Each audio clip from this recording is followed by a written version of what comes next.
Hey, this is Aaron, and today I'm standing in front of a 2021 Subaru Crosstrek Sport. This is the new Crosstrek with the 2.5 liter engine and a lot of upgrades to go with the Sport model. I'll talk more about it now.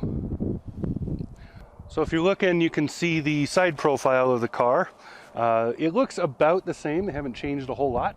It has a different front fascia, has a different rear a little bit, and it has a lot of differences in the interior. Of course, the newest thing on this is the 2.5 liter boxer engine. This has been found in other Subarus. They've been kind of rolling it out across the lineup.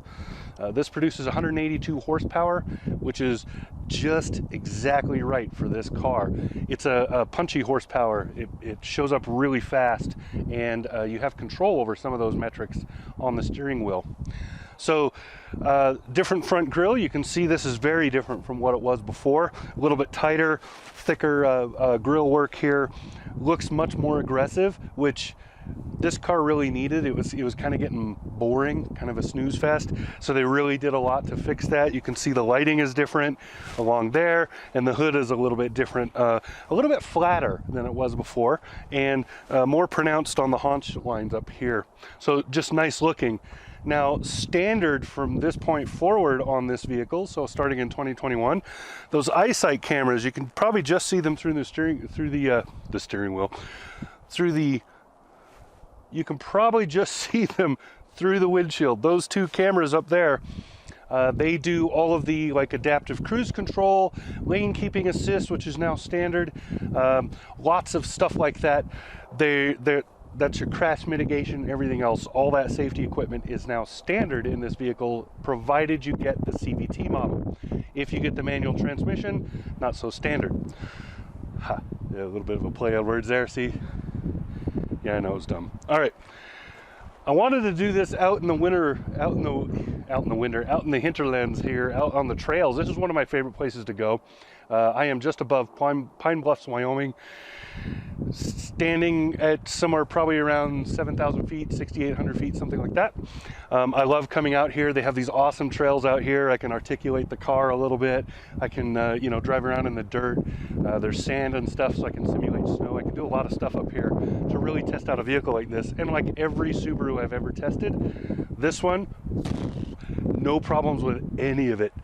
This does have the X-Drive button that gives you a little more traction when you need it. So when you're really out there, really kind of digging a little bit, like I was just back that way, maybe 50 yards that way, there's a steep incline where I'm also trying to make a sharp turn, and doing that, I was starting to lose traction coming around because of the way that the car was tilting and stuff to make that little turn.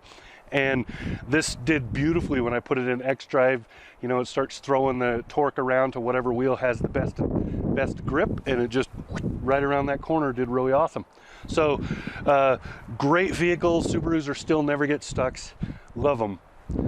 So I'm going to show you just kind of a collage of what's going on. Look at the interior here. It's a wonderful interior, much more roomy than you would expect. Great seating, great everything. This is a really, really well done vehicle. In the past, I have not liked the Crosstrek. I thought it was cheap. I thought it was loud. I felt like it was underpowered. I just didn't enjoy it. Now I do. This is a much, much better vehicle with this 2.5 under the hood. Another point of notice though, this does have engine start-stop, and I can't find a button to shut that off easily. It's buried down on the left, bottom side of the steering wheel on the left side. I'll show it to you. And I can't find a way to permanently shut it off. It's really annoying with a boxer engine because you feel like you stalled out every time it shuts down. That's kind of a downer, and I don't know that there's a way around it for Subaru other than just forget about it. So there you go for the 2021 Crosstrek. The Sport model itself has those heavier wheel arch covers, the wonderful stuff going on the inside, the yellow stitching, the Sport little modes, and the waterproof seating, and the rubber floor mats and stuff. Really, really cool package. I really like it. Otherwise, this is what the Crosstrek looks like now. This is it right here. So there you go, the 2021 Subaru Crosstrek Sport. The 2021 model in the sport package starts about 24.5. This one runs a little higher than that because it's got the moonroof package and a couple other things added. But wonderful package for the price being paid. Beautiful engine, really good drive, good feel in this car. So there you go. That's what I got. Talk to you again soon.